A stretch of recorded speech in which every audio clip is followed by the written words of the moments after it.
What's up, everybody, and welcome back to another episode of Lockdown 23-1. And if you are new to this channel, we talk about all things prison and crime related. So if that's the type of stuff you enjoy, please do not forget to hit the like, subscribe, and notification bell on your way out. And all the returning guests that watch this channel on a regular basis, please, before you leave, go buy yourself some merchandise. Now today I have a few stories coming your way that you probably have never heard, because these stories do not make nationwide news, A lot of stuff in prison goes unnoticed. I mean, it might make the headlines for that state, but it doesn't make nationwide news unless a correctional officer lost his life, or it was a major riot, or they were bringing in, thousands and thousands of dollars worth of contraband. That type of stuff makes nationwide news. But as far as, what I'm gonna be bringing your way today, cellmates taking other cellmates' lives, you're not going to see too much on it unless you're in that state and you're actually looking for it. I mean, all of these articles, I literally had to type in certain keywords to pull them up. So here I am, exposing the truth, okay? The truth of having a cellmate. A lot of people think, they heard their homeboy went to prison, it was sweet, he didn't have too many problems, his cellmate and him were kicking it all night, doing tattoos, shooting dice, whatever the case is, but that's not always the case, It's not. And you'd be surprised that a lot of these dudes that go into the cell and they never walk out. They have no idea that their life's about to end right there on that cold concrete. You always got to be aware of who you're housed with. And let me tell you this, the majority of people in these articles I'm bringing your way, they died from strangulation, okay? Why do all these inmates die of strangulation? Because it's very animalistic in a cell. A lot of these guys probably didn't have weapons, and the only thing available to them were probably electrical cords or bed sheets, So you just got to picture this. If no one has a weapon, okay, if no one has a weapon in the cell and you got a cellmate, y'all are going to be fighting like animals. You're going to be doing anything and everything you can to survive, okay? This is prison. You're in a locked door and nobody's going to come to help you, So it's survival of the fittest, And a lot of these guys are actually defending themselves because the cellmate probably was trying to do some crazy shit. And that's another thing, before we get into the stories, it's so hard to prove your innocence if you take a man's life in a cell. No one can prove it. The only one that can testify is yourself, okay? And the majority of these guys, they all say the same thing. I was afraid for my life, it kind of went. And that is sometimes how it happens, If the guy, after you beat him up, is going to wake up and try to kill you or something, I mean...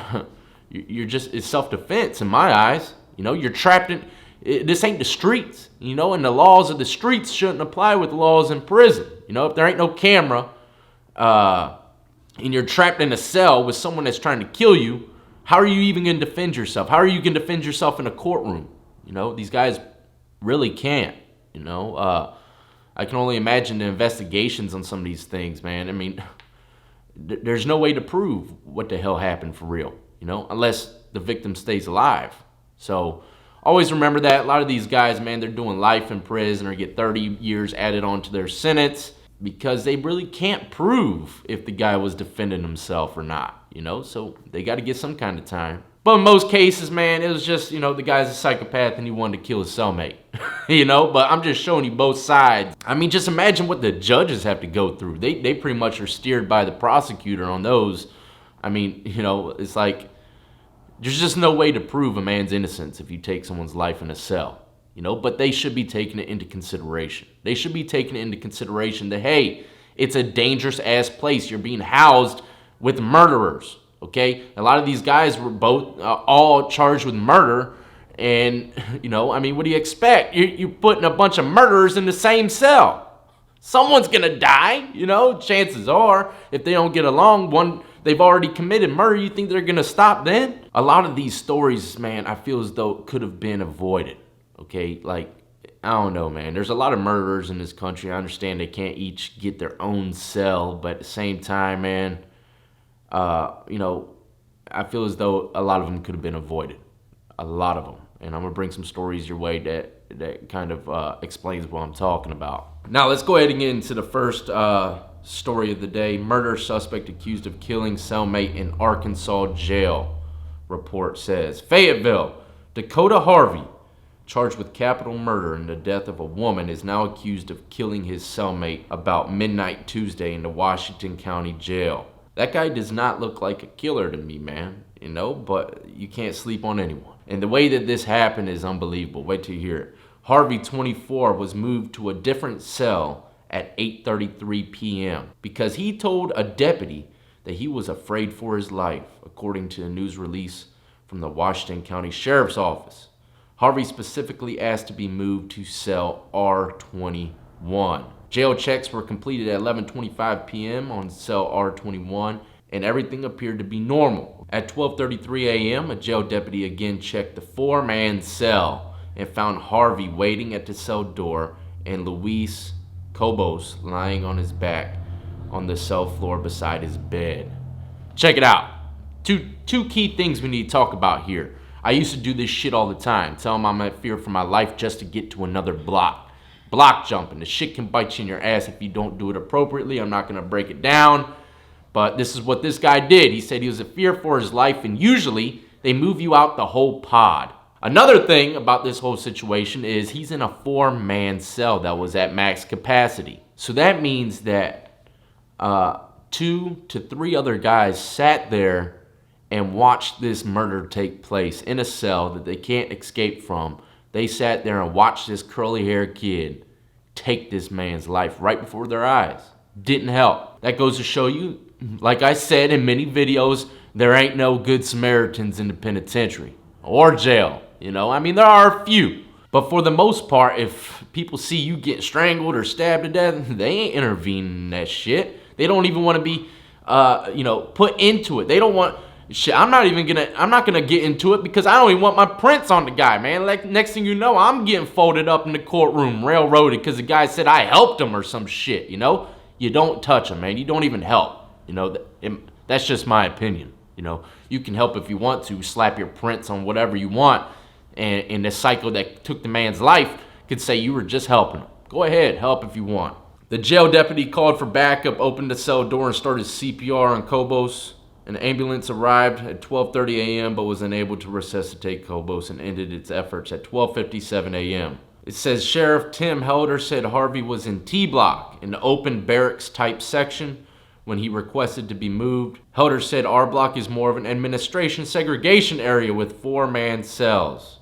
Harvey and Cobos had been in R block cells on different occasions during the time they were incarcerated with no reported incidents, according to the sheriff's office. Denzer said Harvey asked to be moved to R21, and such a specific request is unusual. Going to a specific cell, we don't do that a lot, Denzer said. But if we can avoid a fight or something, we try to do that. Denzer said the staff conducted hourly checks on the cell Tuesday night in accordance with normal routines. So this dude not only asked to be transferred from the cell block, T block, but to R21. Okay, so to a whole nother cell block, to a specific cell. That shit just don't make sense, man.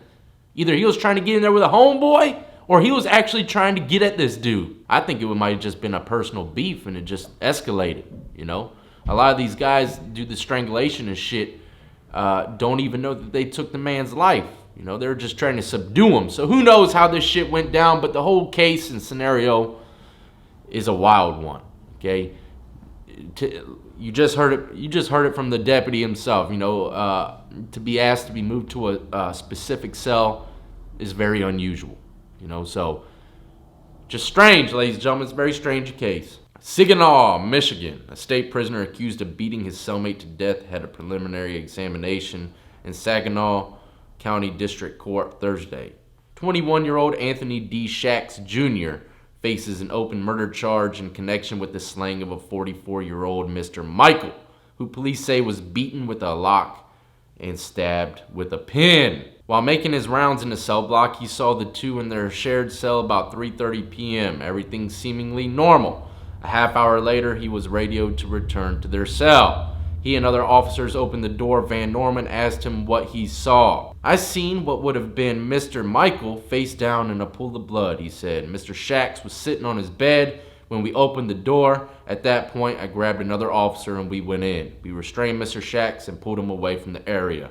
The master lock that was found in the cell had a 6-digit number that was believed to be Shaq's prisoner number. You can't look, you can't argue that. You know, that ain't my lock. I ain't do it. Nah, it's got your freaking state number on this shit, man. Stupid, stupid, stupid. I didn't think he was trying to get away with it anyway. I mean, you're trapped in a cell. Who else is going to do it? Who else is going to do it? Unless it's Arizona and the cell doors don't lock. Then who knows, you know? Next story is Wayne County Jail inmate dies from strangulation after fight. Detroit. Police are investigating death of a 29-year-old man who died early Wednesday morning of strangulation after a fight at Wayne County Jail in downtown Detroit. Inmates admitted to a fight earlier prior to the victim's death, Napoleon said.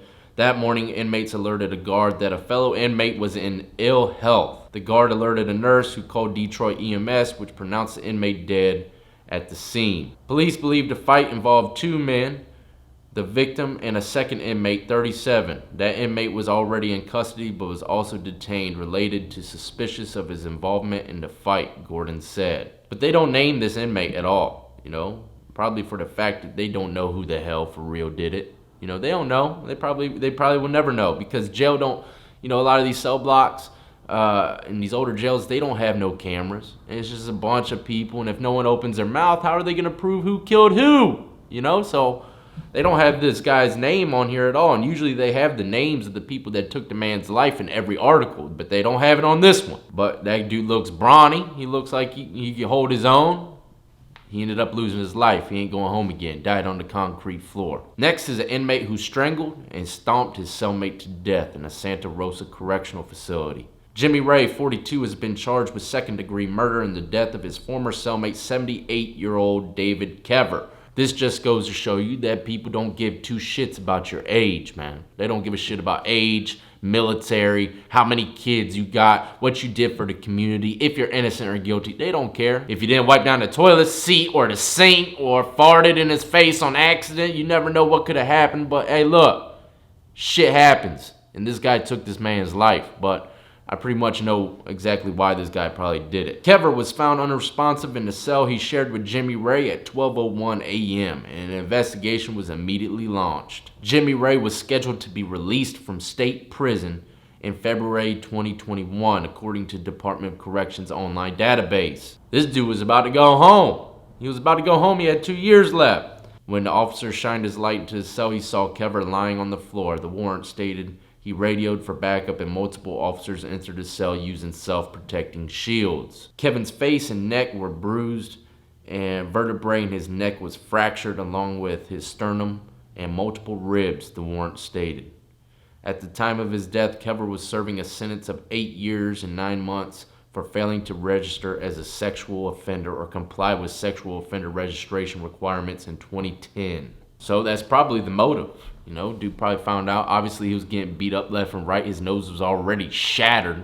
I mean, that's the worst case. I've seen a lot of MMA fights and shit. That is the worst case of a broken nose I've ever seen in my life. It's almost like it was ripped off or it was Play-Doh or some shit.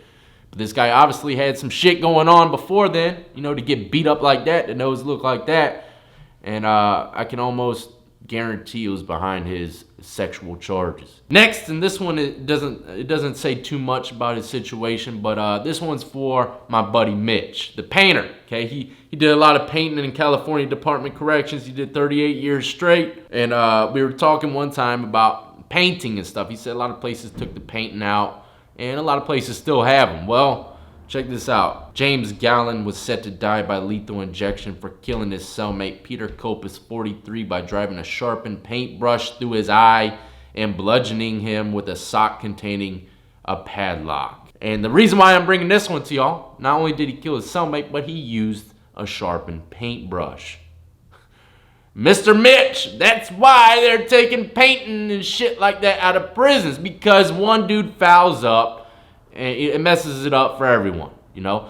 If there was a string of strangulations due to the TV electrical cord, okay? If, let's say, in a cell block, there was 7 deaths within 2 months by strangulation with the TV cord, I can almost guarantee that that facility is going to take TVs out of the cells or come up with some kind of idea to where they can't get their hands on a cord, you know?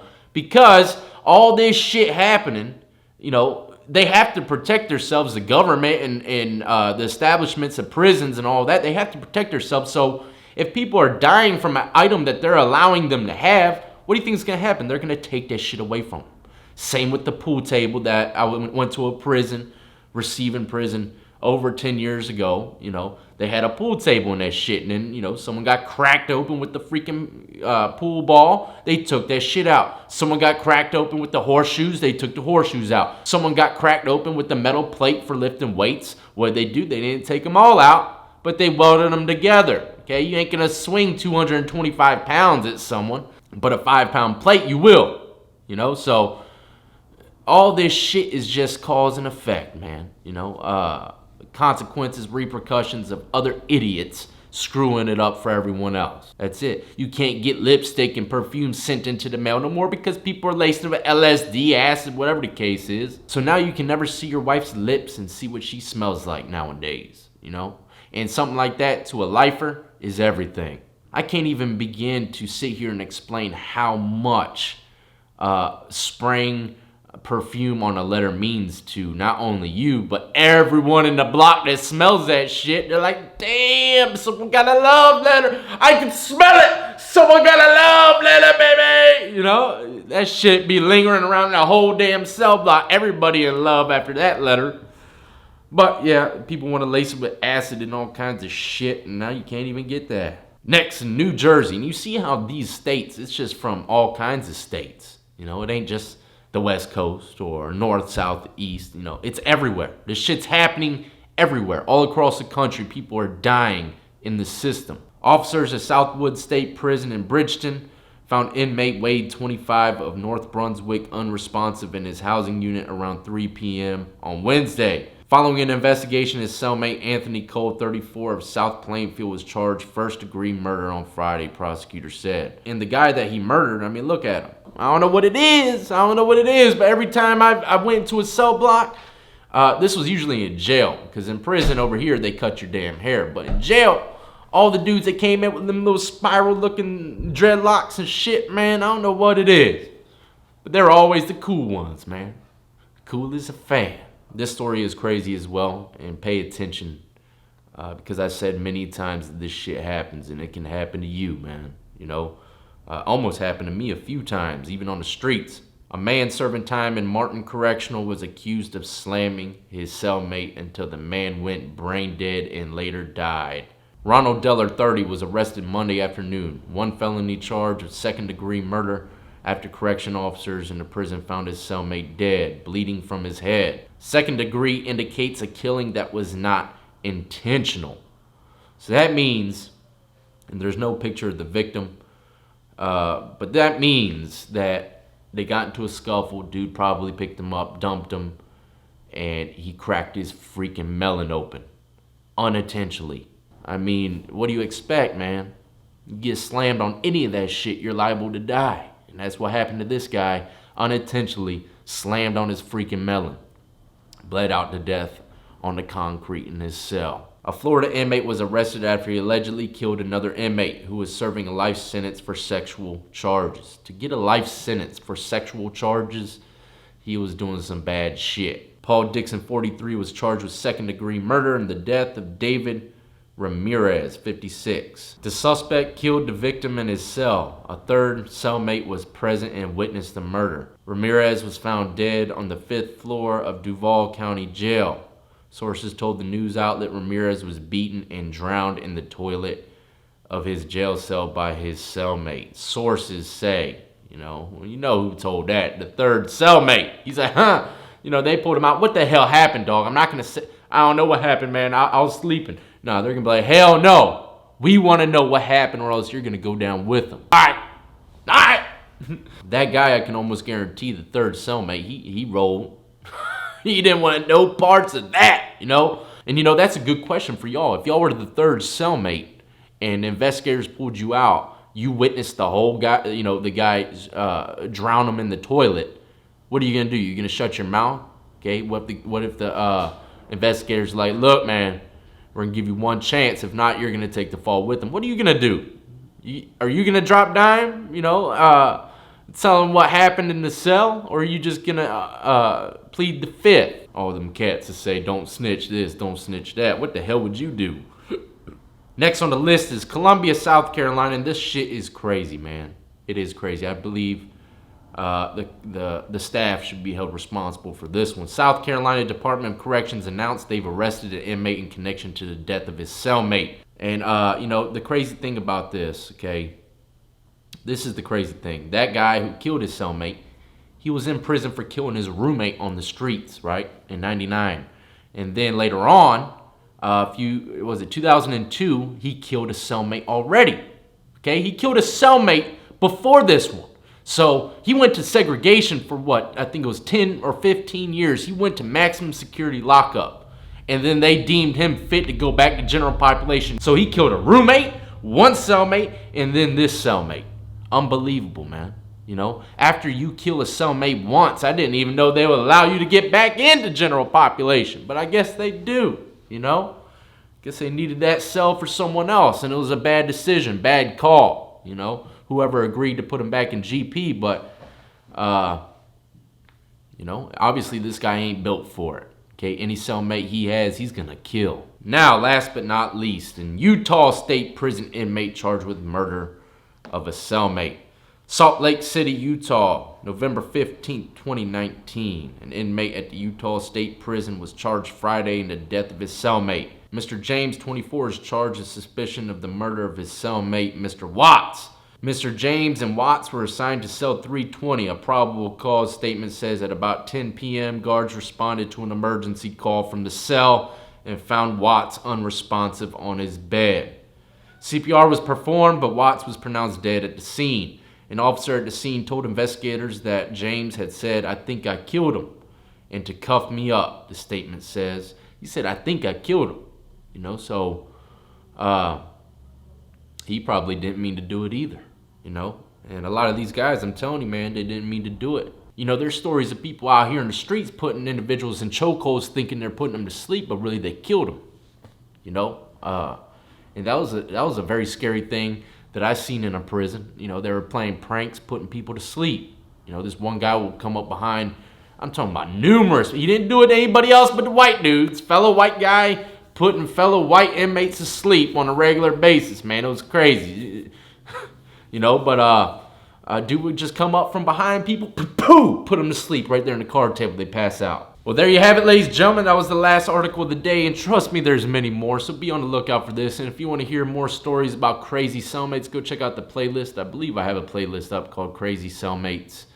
I've done a couple videos on cellmates taking other cellmates' lives. This shit, it happens a lot more than you think, ladies and gentlemen. It really does. What do you expect? A lot of these guys are housed, they're putting murderers in there with sex offenders. The hell do you think's gonna happen, man? But yeah, I hope you enjoyed. Please don't forget to hit the like, subscribe, and notification bell on your way out. And also check out all the links in the description of the video. Add me up on Twitch, Twitter, Instagram. Go check out my Teespring page, Lockdown 23-1 merchandise, and I got some new designs coming your way this week as well. And as always, ladies and gentlemen, I salute to every last one of you who've been supporting me since the beginning, and everyone who's just now joining the Lockdown compound. Y'all be easy, be safe, and stay free.